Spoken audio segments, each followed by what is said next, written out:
भारत माता की जय। आज श्रद्धांजलि हमारे जो भारत माता की रक्षा करते हुए जो ऑपरेशन सिंदूर के शहीद अमर जवानों को शत नमन करते हुए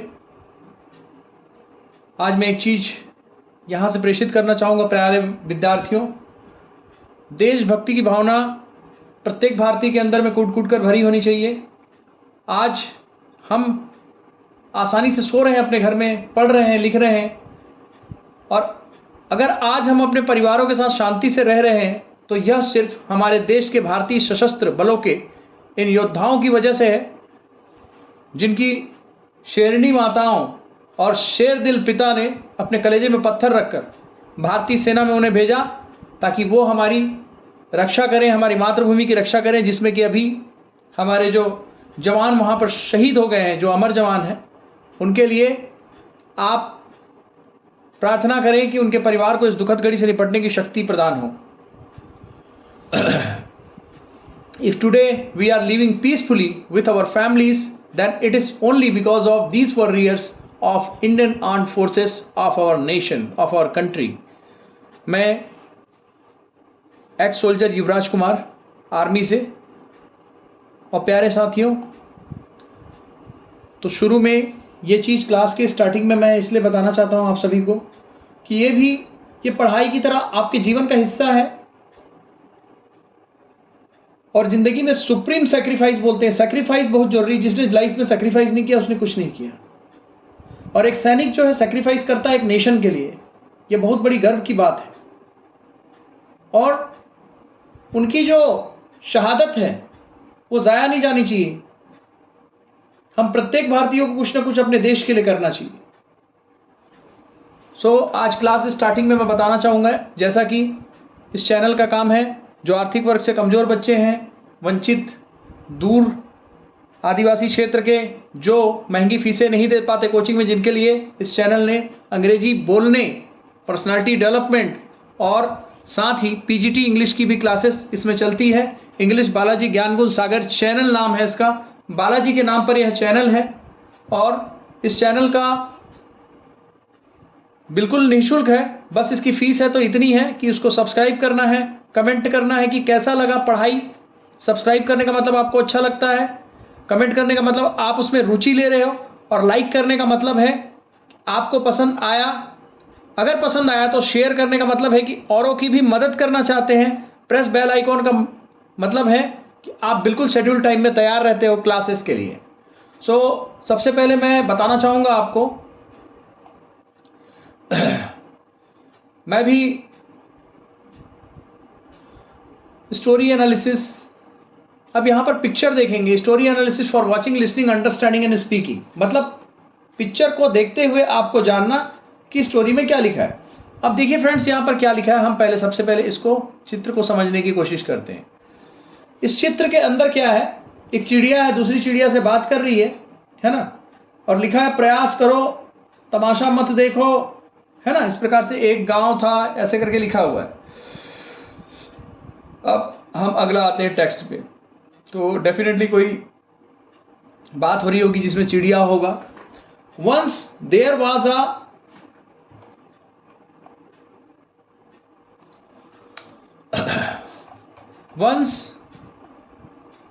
अ पुअर बॉय। वंस मतलब एक बार, there was a poor boy मतलब एक गरीब लड़का, नेम्ड राम, नाम राम था, है ना। ईडी यहाँ पर बिल्कुल पार्टिसिपल है।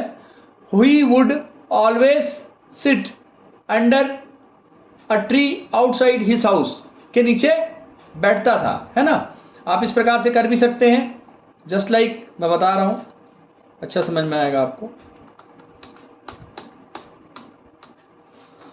वह हमेशा अपने घर के बाहर एक पेड़ के नीचे बैठता था। इसका मतलब है कि वह हमेशा अपने घर के बाहर, कोई आदत को बताने के लिए आपको क्या करना है, ही वुड ऑलवेज सिट, वह हमेशा बैठता था, है ना, आदत हो गई है। Under a tree outside his house, ठीक है। और यहां पर क्या आया, था, मतलब पास्ट बता रहे हैं। ही वुड ऑलवेज सिट, वह हमेशा बैठता था, तो ही विज ऑलवेज सिट, हमेशा बैठता था, आदत को बता रहे हैं और पास्ट आ रहा है, ठीक है। तो वुड जोड़ोगे, ये समझ में आया। वन डे, एक दिन, देखिए एक दिन लिखा है। ही सा अ ब्यूटीफुल बर्ड, क्या देखा, अ ब्यूटीफुल बर्ड। ही सा मतलब देखना, सी सा सीन, ब्यूटीफुल बर्ड। अब यहां पर देखिए सिटिंग ऑन द ट्री। क्यों द ट्री लिखा? क्योंकि उस ट्री को जानते हो आप, नहीं जानते तो अ ट्री बोलते, ठीक है। सिटिंग ऑन द ट्री, वह कहां बैठा था? एक पेड़ के नीचे बैठा था, है ना। एक दिन उसने एक सुंदर पक्षी देखा, ब्यूटीफुल बर्ड्स, जो पेड़ पर बैठा था, ठीक।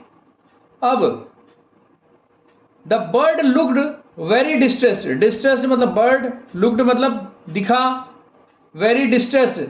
देखो स्ट्रेस का मतलब तनाव होता है, डिस्ट्रेस्ड का मतलब वो कहीं ना कहीं डिस्टर्ब होगा, है ना। तो पक्षी बहुत परेशान लग रहा था, मतलब दिख रहा था, लग रहा था, उस सब की अंग्रेजी एक ही होती है। यहां पर लग रहा था आ रहा है, ठीक है। तो यहां पर आप यहां पर ऐसे भी लिख सकते हो क्या कि दिख रहा था, ऐसे भी लिख सकते हैं, ठीक है। अब यहां पर फ्रेंड देख रहे हैं, अगला आते हैं। And Ram thought he should help it. और राम सोचा था कि उसे मदद करना चाहिए, ठीक है। तो अगला देखते हैं हिंदी कैसे लिखा है। और राम ने सोचा कि वह उसे मदद करे, ठीक है।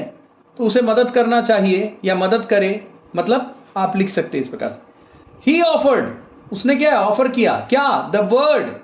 ही ऑफर द बर्ड मतलब बर्ड को ऑफर किया, उसने पक्षी को कुछ फल दिए, ठीक है। He offered the bird some fruits and फिर क्या हुआ? And the bird ate, eat ate eaten, bird ने खाया, क्या? उन फलों को खाया, ठीक है। आफ्टर सम टाइम, आफ्टर मतलब बाद में, सम टाइम मतलब कुछ समय बाद। The bird said to Ram, ठीक है। कुछ समय बाद पक्षी ने राम से कहा, the bird said to Ram, क्या बोला? थैंक यू राम, बोला thank you Ram, you are very kind, you are, तुम हो, वेरी काइंड, तुम बहुत दयालु हो। राम रिप्लाइड, राम ने जवाब दिया, क्या? I will always be there to help you. Ram ने कहा मैं हमेशा तुम्हारी मदद करने के लिए तैयार रहूंगा। आई विल ऑलवेज बी, मैं रहूंगा, ठीक है। देयर, वहां मैं वहां रहूंगा, टू हेल्प यू, तुम्हारी मदद करने के लिए या को, ठीक। अब हो गया फ्रेंड्स। अगला देखिए। अब यहां पर तो आपने कोई भी छोटी सी स्टोरी है, पिक्चर को देखा, कुछ नहीं किया, फिर टेक्स्ट को पढ़ा, टेक्स्ट को पढ़ने के बाद आपको समझ में आया इसमें कुछ कुछ वर्ड्स थे, डिस्ट्रेस्ड है ना। आपको नहीं पता था ये वर्ड, लेकिन आप इस वर्ड को सीख गए, ठीक है। इसका मतलब है परेशान लगना, मतलब है डिस्ट्रेस, मतलब बर्ड लुक्ड वेरी डिस्ट्रेस, मतलब आप बोल सकते हो, है ना, कि द बर्ड के जगह किसी आदमी का नाम Ram looked very distress, Ram बहुत परेशान लग रहा था, है ना। सो इस प्रकार से आपने सीखा है यहाँ पर। तो बहुत से ऐसे ऐसे वर्ड्स हैं जो इसमें आएंगे जिसको आप सीख रहे हो। वन डे, एक दिन, ही सा अ ब्यूटीफुल बर्ड, एक ब्यूटीफुल बर्ड, है ना। आपको समझ में आया ब्यूटीफुल क्या है? एक सुंदर पक्षी, ठीक। तो अ कहां पर लगता है, द कहां पर लगता है? ऑन ग्राउंड सीखोगे। मैं बोला ना, ड्राइवरी सिखाने वाला हर एक मोड़ में ले जाके मोड़ेगा नहीं, वो आपको ऑन ग्राउंड सिखाएगा। तो मैं आपको ऑन ग्राउंड स्टडी करा रहा। अब देखिए, आज आपको एक काम देता हूं मैं बोलता हूं, मैं नहीं बोलता, क्या मैं बोलता हूं, क्या मैं नहीं बोलता। पॉजिटिव बोला, निगेटिव बोला, ये क्या बोला आपने? पॉजिटिव, ठीक है, ये पॉजिटिव बोला। फिर आपने क्या बोलना है? निगेटिव, ठीक है, निगेटिव बोलना है। फिर क्या आपने क्या बोलना है? Interrogative, interrogative, negative, right. अब देखिए, मैं बोलता हूं आई स्पीक, मैं नहीं बोलता आई डोंट स्पीक, क्या मैं बोलता हूं? डू आई स्पीक, क्या मैं नहीं बोलता? Don't I speak. इतने की प्रैक्टिस करनी। मैं खेलता हूं, आई, वह खेलता है, ही प्लेस, वह नहीं खेलता, ही डजंट प्ले, क्या वह खेलता है? डज ही प्ले, क्या वह नहीं खेलता? Doesn't he play. यहां थोड़ा सा चेंजेस रहता है फ्रेंड, मैं बता देता हूं। वह खेलता है में, सॉरी रुक जाओ, ओके, वह खेलता है, हिंदी पहले बोलना है, ही प्लेस, ठीक है। और उसके बाद फिर वह नहीं खेलता, तो यहां पर क्या लिखोगे? ही, DOESN, प्ले, वह नहीं खेलता, ही डजंट प्ले, राइट। क्या वह खेलता है? क्या वह खेलता है को क्या लिखेंगे? Just 1 minute. क्या वह खेलता है, तो यहां पर कुछ नहीं करेंगे friend, DOES, does he play, है ना। क्या वह नहीं खेलता, तो क्या वह नहीं खेलता को क्या करोगे? कुछ नहीं करोगे, DOESN डजंट ही प्ले। अब यहां पर प्लेस क्यों नहीं लिखोगे फ्रेंड? क्योंकि आपने ऑलरेडी ईएस यहां पर लगा लिया है, तो वह खेलता है, ही प्लेस, वह नहीं खेलता, ही डजंट प्ले, क्या वह खेलता है, डज ही प्ले, क्या वह नहीं खेलता, डजंट ही प्ले। हिंदी बोल रहा है। I we you they Ram and Sita के साथ प्ले, ठीक, राम और सीता खेलते हैं, Ram and Sita play, Ram and Sita नहीं खेलते, Ram and Sita don't play. क्या राम एंड सीता खेलते हैं? Do Ram and Sita play? क्या राम एंड सीता नहीं खेलते? Don't Ram and Sita play. आज पहले सीक्वेंस की आपको प्रैक्टिस करनी है, आप जरूर सीखेंगे, और इन्हीं चीजों का यूज यहां पर होता है। कैसे मैं दिखा रहा हूं। सो द बर्ड लुक्ड, ये देखो सेकंड फॉर्म आया है, द बर्ड लुक्ड।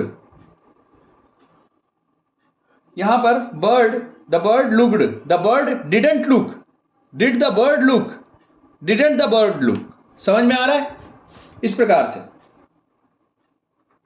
तो जस्ट लाइक मैं बोला था आई स्पोक, मैं नहीं बोला था आई डिडंट स्पीक, क्योंकि because you have used did here, so did is the past tense of do, so you have also used did here, after you have to use first form of verb, right?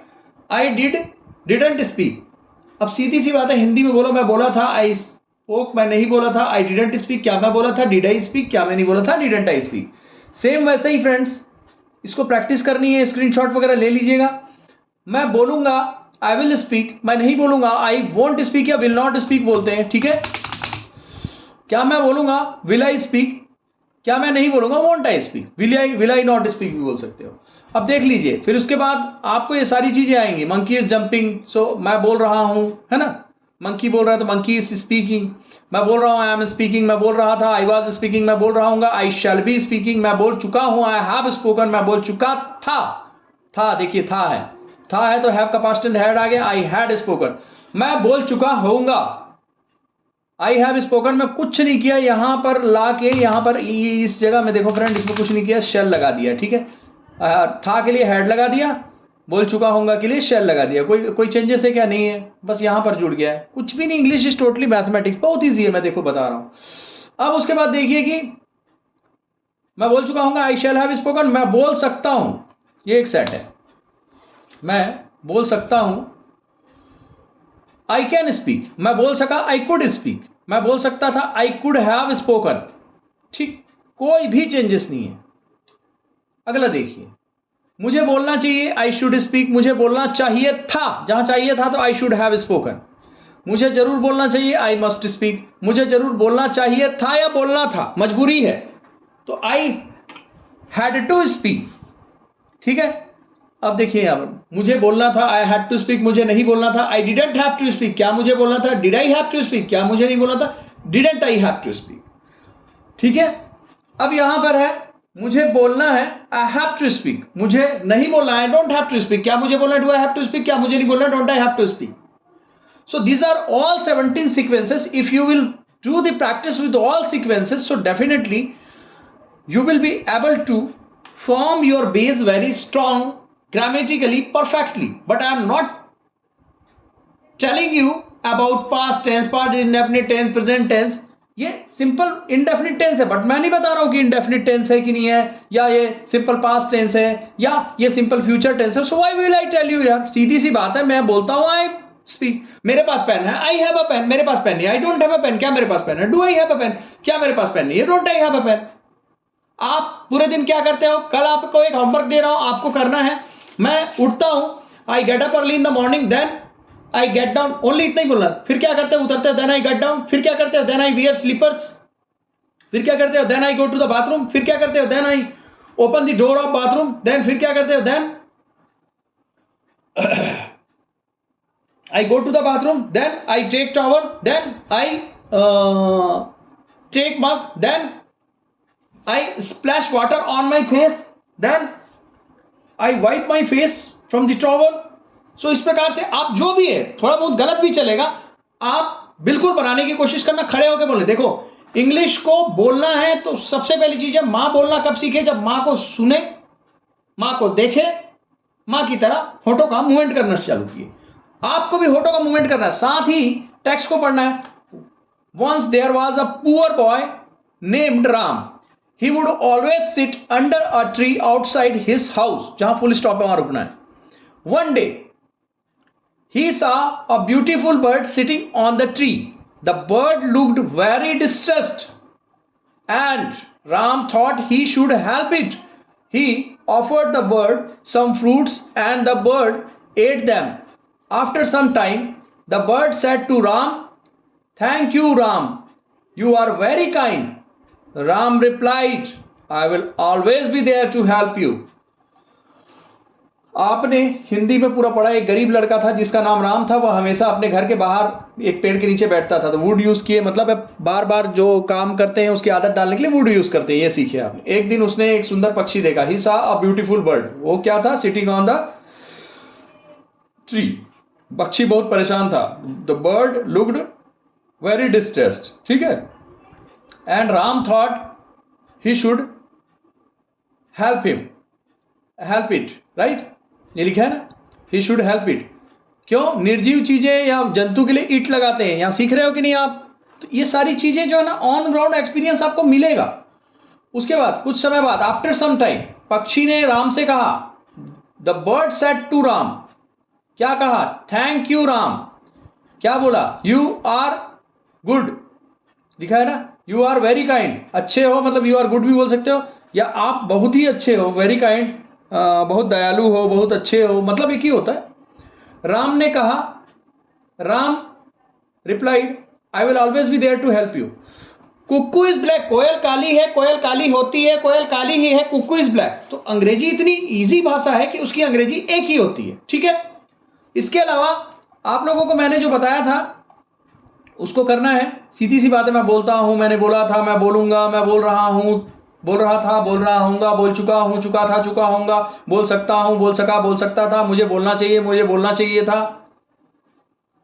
जरूर बोलना चाहिए, मुझे जरूर बोलना चाहिए था, है ना। तो इस प्रकार से है। इस प्रकार से आपको क्या करना है फ्रेंड? इसको पढ़ना है और आपको सीखना है, ठीक है। Wish you all the best. I hope आपको क्लास कैसा लगा होगा। और आपको पता है कि मेरे चैनल का एक ही फीस है। क्या फीस है? मॉम थ्योरी बेस्ड लर्निंग है। माँ के सिद्धांत से सिखाते हैं, और इस चैनल के माध्यम से वो बच्चे जो वंचित वर्ग के हैं वो सीख सके, जिसके लिए चैनल है। आप इसको यदि कमेंट करते हो तो समझ लो कि आप मेरी मदद कर रहे हो, और मेरे साथ इस पुनीत कार्य में आप मेरे सहयोगी हो। इस पे कमेंट जरूर कीजिएगा, क्लास कैसा है, क्या अपग्रेड किया जा सकता है, और बच्चों को भेजिएगा जरूर। Wish you all the best. Bye bye.